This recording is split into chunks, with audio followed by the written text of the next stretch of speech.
Crime Classics, brought to you by Plymouth, with a reminder that tomorrow is the day for your first look at the big, bright, beautiful new 54 Plymouth. On display tomorrow. Good evening.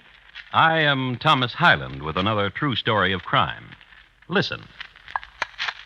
That was a cake baker breaking an egg and separating it, the white here, the yolk here. That was the last of 12 eggs to be separated. Next step in the recipe, beat the whites. Our cake baker is French and a good baker, too, so, of course, the cake will be of a lightness and a delicacy that... a cake that kisses back. Pour in the sugar, the flour, and now the ingredient that makes this cake different from all other cakes. You didn't hear anything because it was only a smidgen. And smidgens don't make any more noise. Not even a smidgen of arsenic, which that was. The noise comes later. So tonight, my report to you on the 7-layered arsenic cake of Madame Lafarge. Crime Classics, a new series of true crime stories taken from the records and newspapers of every land from every time. Your host each week, Mr. Thomas Hyland, connoisseur of crime, student of violence, and teller of murders. First, a message for all of you. This is the week, tomorrow's the day. The day the great new 54 high-style Plymouth comes to town, and a $25,000 contest with a chance for you to win a brand new 54 Plymouth or one of hundreds of cash prizes. You'll love the new 54 Plymouth. It's big, bright, beautiful. Longer this year with a low, wide, sleek silhouette. And inside, Plymouth brings to the low-price field the luxury of high-style interiors with an exciting array of new fabrics and color combinations for you to choose from. Power steering is available in the new 54 Plymouth. Full-time power steering to help you every mile you drive. And you like the way it makes parking in tight places a cinch because it does 80% of the work for you. 3 new Plymouth lines this year, too. New Plaza, New Savoy, New Belvedere.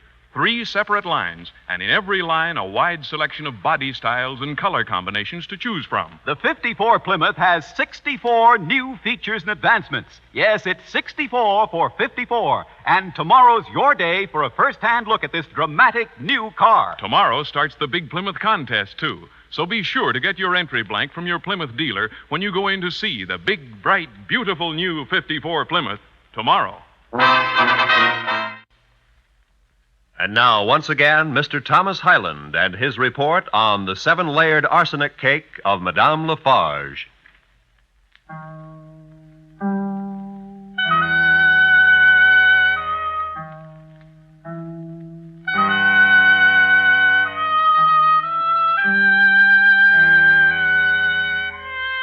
France, as the 4th decade of the 19th century was closing, Louis Philippe was on the throne. It was late summer of 1839, a season of unrest in Paris.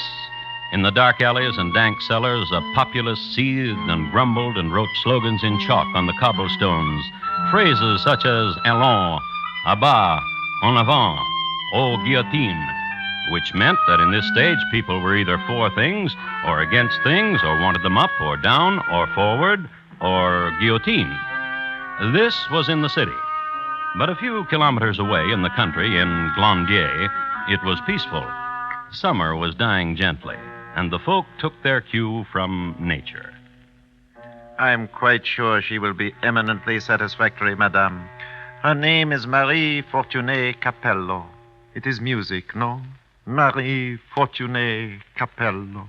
Is she rich?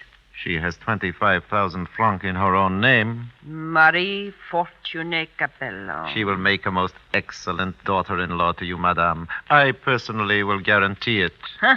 I only meant that she is of quality.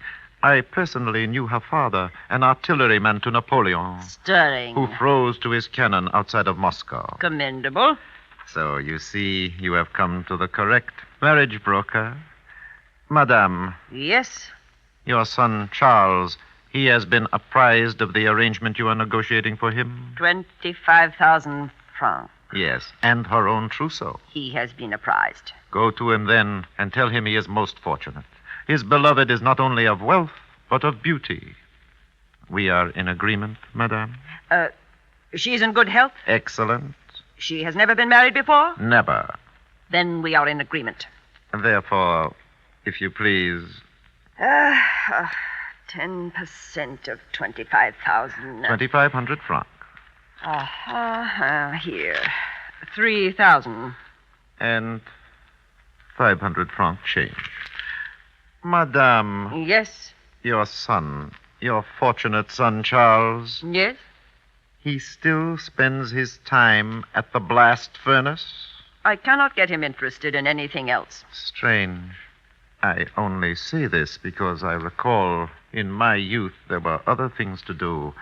Strolling, picnics in the bois. My son Charles is a young man who likes to spend his time at the blast furnace.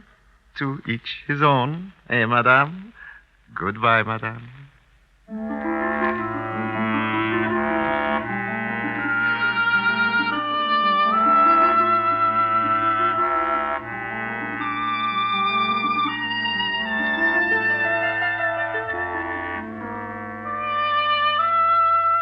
Charles Lafarge was one of those rare individuals who was just a natural-born smelter, an unsung Bessemer, as it were.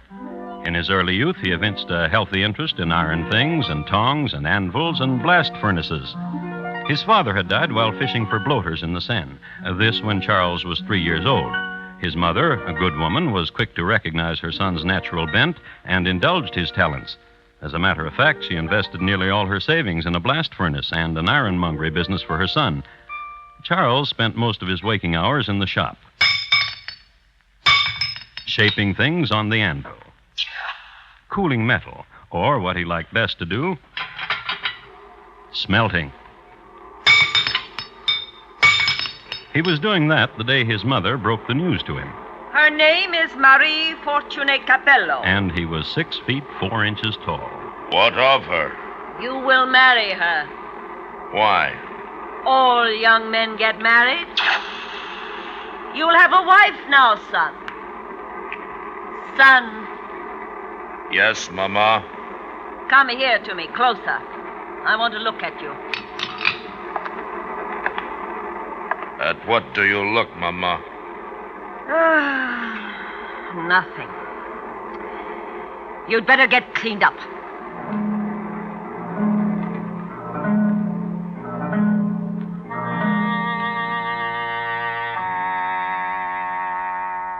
And he did. Charles got cleaned up. He bathed, shaved, and got into the clothes of a gentleman of the country. He was introduced to his fiancée, made guttural noises of approval, and in a few hours they were married. The ceremony took place in the empty and dismal halls of the Lafarge castle. In attendance were Mama Lafarge and one Dennis Barbier. Dennis, it should be mentioned, was an employee and bosom friend to Charles. And it must be assumed that Dennis was happy for his friend for having brought such a winsome and lovely creature into an abode usually areek with odors of sulfur and slag. At the end of the ceremony, Dennis offered his arm to Mama, and they left. Then, this is what happened to the newlyweds. But it frightens me. Frightens? Please. Frightens? How? The terrible heat of it. Well, it is a fire. It is hot. How frightens? Please. Look to me. Yes. This bar, this iron bar. Do you see? Do you see it bending? It. Look. Look. Why did you not look? I do not know. My mama said to me you would do what I say you do. I will try. Well, then look to me. Yes.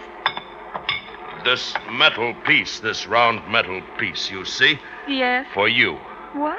For you. I don't... To lock about you if you will run away from me. A shackle? Do not run away from me. Oh, don't touch me. Husband to you.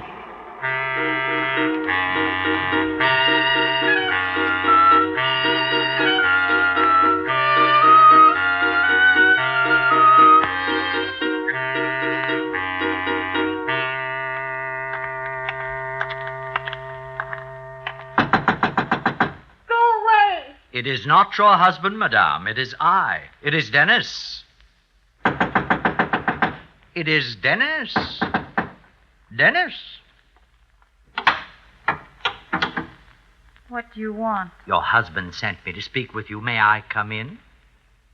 Your husband said I was to enter your rooms and to speak with you. Thank you, madame. To speak to me of what? Madame, how long has it been since you've been here in the chateau? You know it. 4 months more. Such joy you have brought to all of us. Of course, we have not seen much of you since you've locked yourself in your room for the most part, but if this makes you happy, all of us are happy. Say what you wish to say and get out. I bring sad news. What?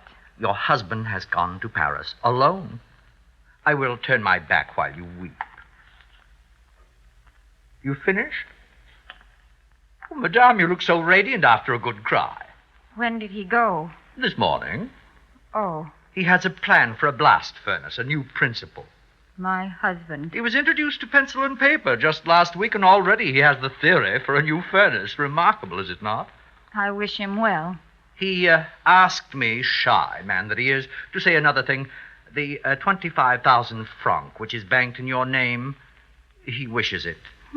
Where are you, madame? Poor madame. Where are you, madame? I would give it to him. Just a while ago, below at the furnace, he fashioned a thing. Oh, it's diabolical, the equipment your husband can make. Before he left, he lifted it up with both hands and said, "Just my wife's size." Ugh. And if I give it to him? He will have compassion for you. He says only that. He will honor your desire to remain alone. Very well. Ah, you are a good wife. Oh, a word. Yes? I, too, have compassion for you. You must understand that. Compassion? Why? Your husband is a brute. He is a brute. He is also an imbecile. Yes. He is better off if he is dead. Yes. What? I said yes. He is better off if he is dead. Of course he is. Madame, I take your leave.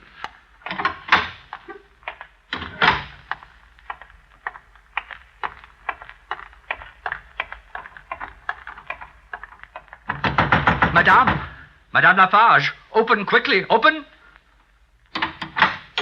Monsieur Dennis, Madame, what are you doing in my chambers? a terrible thing, so terrible. What are you talking about? What she has said. Who? The wife of your son. She said she... What? Oh, What is it? that she wished your son dead. I'm sure every wife in the world has wished her husband dead at one time or another. But the way it was said... How? With a kind of madness, with a curling of the lips, a clawing of the hand, with hate, with purpose. I wish my husband dead, she said. The heavens give me strength to make it so, she said. No. Yes.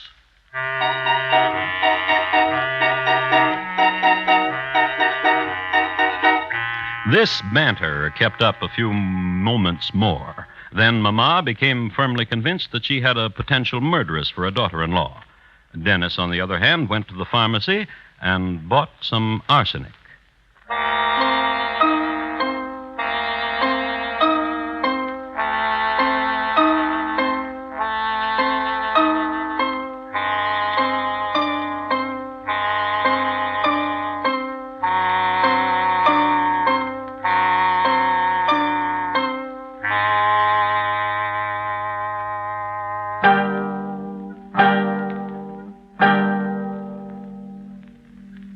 You are listening to Crime Classics and your host, Mr. Thomas Hyland.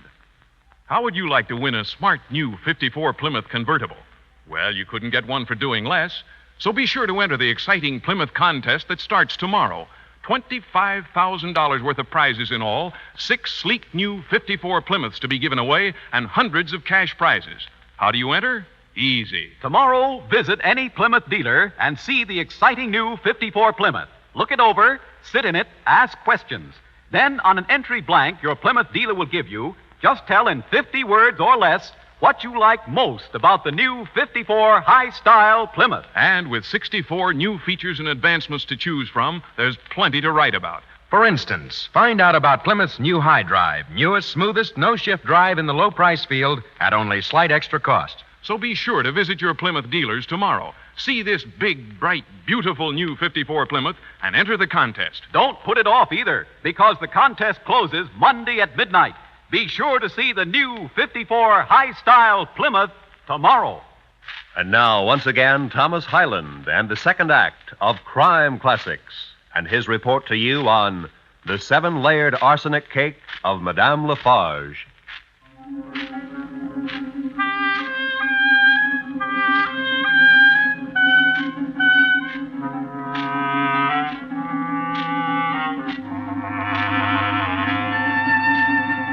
If you happen to pick up any standard almanac of France for the year 1840 and look up the climate for the first week of the year, you will read Il fait froid. That's the French way for putting it that there were blizzards and snows and hails and sleets and cold rains. As a matter of fact, this was one of the most miserable weeks in the annals of French weather. It is only legend, but it's worth mentioning. A freak storm up from the provinces caused a fall of frozen bloaters on the banks of the Seine. And northward, in the town of Glandier, the blizzard swirled bleakly around the parapets of the Lafarge castle. But on the main floor, in a kitchen lighted by a roaring blaze and warmed by a scene of domestic enterprise... No, you must take the dough and roll it. There, on the table of my aunt. Your aunt must have been too generous, Madame Lafarge, to have given you so much furniture. Knead the dough, daughter-in-law. And now I must ask you a question. What is it? Do you hate my son, your husband? I will answer you. At times I do hate him. This I can understand. But do you wish him dead? Oh, no. Oh, perhaps in a burst of fury, yes, but... Oh, no, he... Yes? Like a child. Like a small child. Dennis said... What? Nothing. Dennis is so quick to take offense. He cares so much for my son, have you noticed? Truly a friend, truly. I feel for your son. Somehow, right now I feel for your son a warmth. So the baking of these cakes, which I will send to him in Paris. I am the most fortunate of mothers-in-law. I have resolved to give my marriage every chance. To forget what has happened. Therefore, I will do as my husband bids. You will send him the money? All of it that is in my name.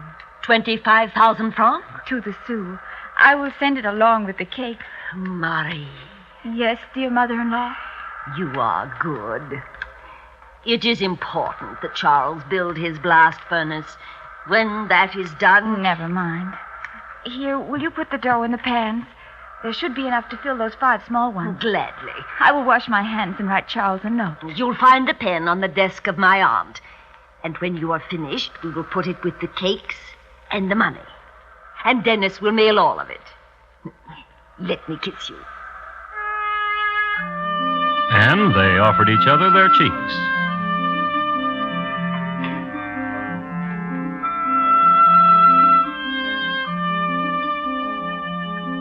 Then Marie washed her hands and wrote her husband a tender note. Madame Lafarge put the cakes, 5 small ones, into the oven, which her aunt had willed to her, and dozed for a while in her aunt's favorite chair. Then the cakes were ready. They were iced and wrapped. Into the parcel was then inserted an envelope containing 25,000 francs and a few words of encouragement and endearment and new resolution. Then... Dennis? Madame and Madame. Dennis, take this parcel and mail it to Monsieur Lafarge in Paris. It contains cakes and money, so mail it with dispatch. And Dennis, my mother-in-law and I would appreciate an opportunity to become more... Well, you may spend a few days where you wish, Dennis. Not here. Not here, Dennis. Not here, Dennis.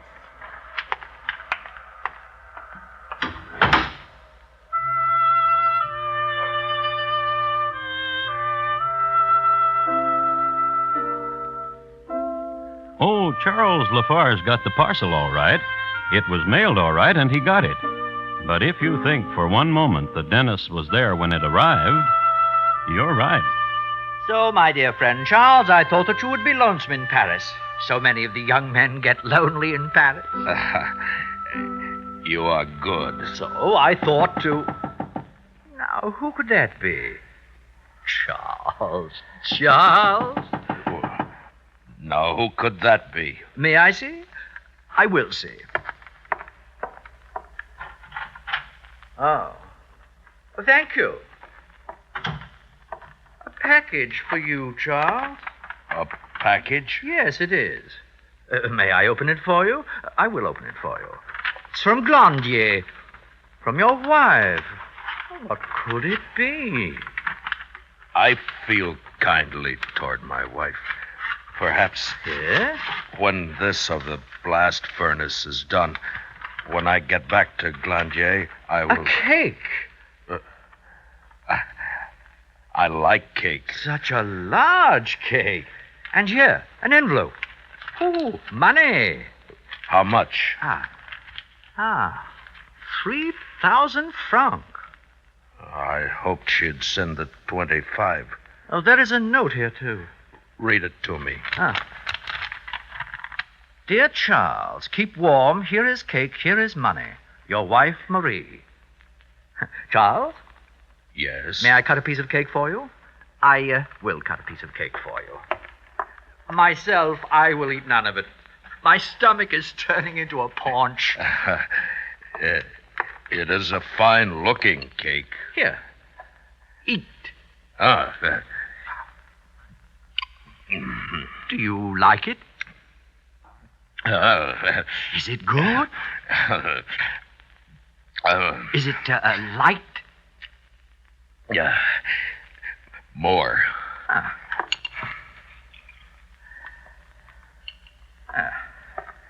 Here, eat.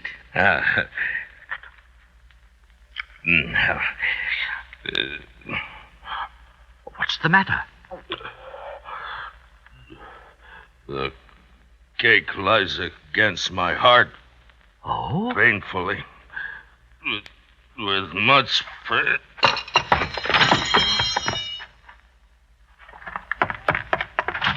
Help! Help! My friend is sick. Doctor! Doctor! My friend has eaten of cake and he is sick. His wife sent him cake and he is sick.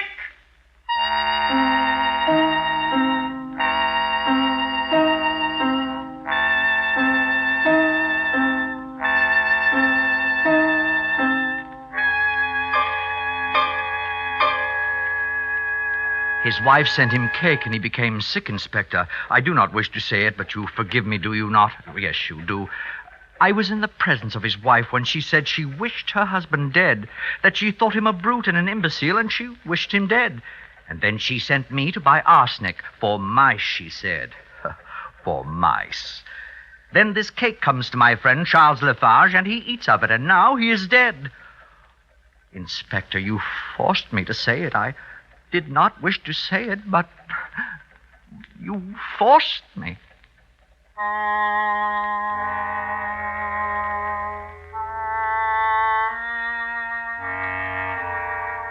Marie Fortunée Capello Lafarge was arrested on the charge of murder.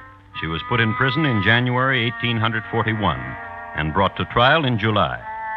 It is safe to say that this period was a time of travail, for Marie lost 40 pounds, her golden hair turned to silver, and her youthful complexion turned ashen. These, in the main, were observations made by Raoul Lessy, the George Garvey of the Fourth Estate of that day. Nor, during the trial, were the interrogations less unmerciful. She was asked, first of all, whether she loved her husband. Less, perhaps, than other women. More, perhaps, than some. And did she ever say she wished him dead? No, not meaningly. May I make a statement? My name is Denis Barbier. Charles Lafarge was my good friend. We addressed each other in the second person singular, familiar as tu.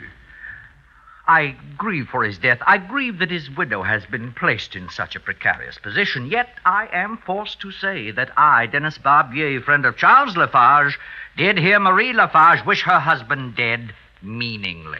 You provoked me. Poor little thing. You did. You provoked me. If you wish to say so, I will not disagree. Wife to my friend Charles Lafarge, now dead by poison. Of arsenic, indeed, which Dennis himself had purchased. I myself purchased the arsenic and gave it to you. It was for mice. For mice, if you wish to say so, I will never disagree. It was for mice. For mice. Ask my mother-in-law.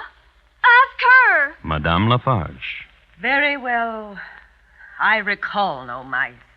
I run a clean chateau. And your daughter-in-law says for mice.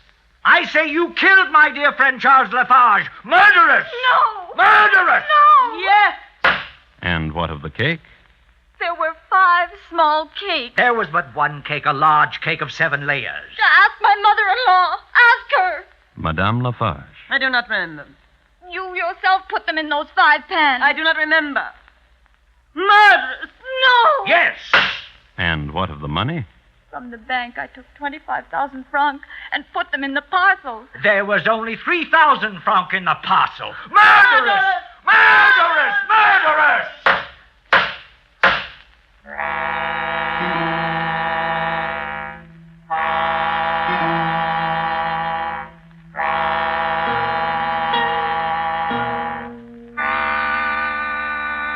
Marie Lafarge was found guilty and sentenced to life imprisonment at hard labor. Also, occasional exposures in the pillories. Then, Mama, 12 years later on her deathbed, suddenly... I remember. I remember. It was not a 7-layered cake. It was 5 small ones which Marie sent to my son. Something must be done. And something was done. Marie Lafarge, who had already served 12 years, had her sentence reduced to just 5 more years. Then she was sent to a home. Then she killed herself.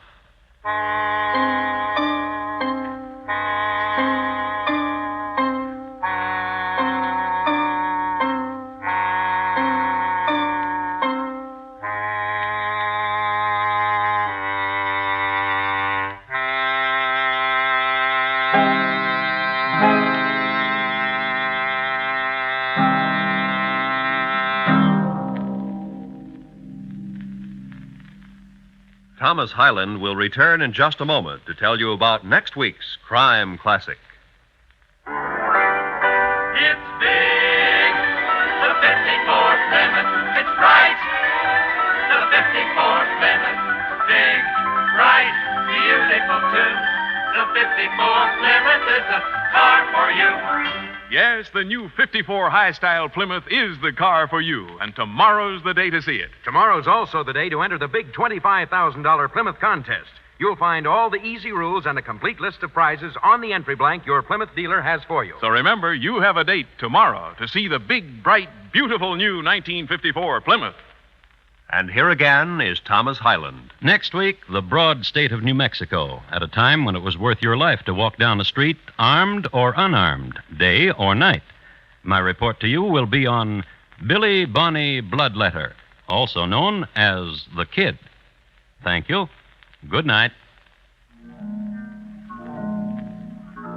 Madame Lafarge, tonight's crime classic, was adapted from the original court reports and newspaper accounts by Morton Fine and David Friedkin.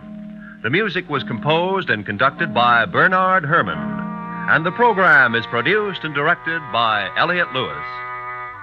Thomas Hyland is portrayed on radio by Lou Merrill.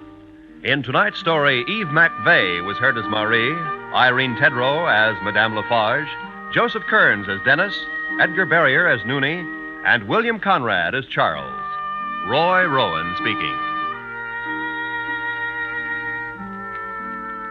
Crime Classics was brought to you by Plymouth, with a reminder that the new 54 high-style Plymouth comes to town tomorrow.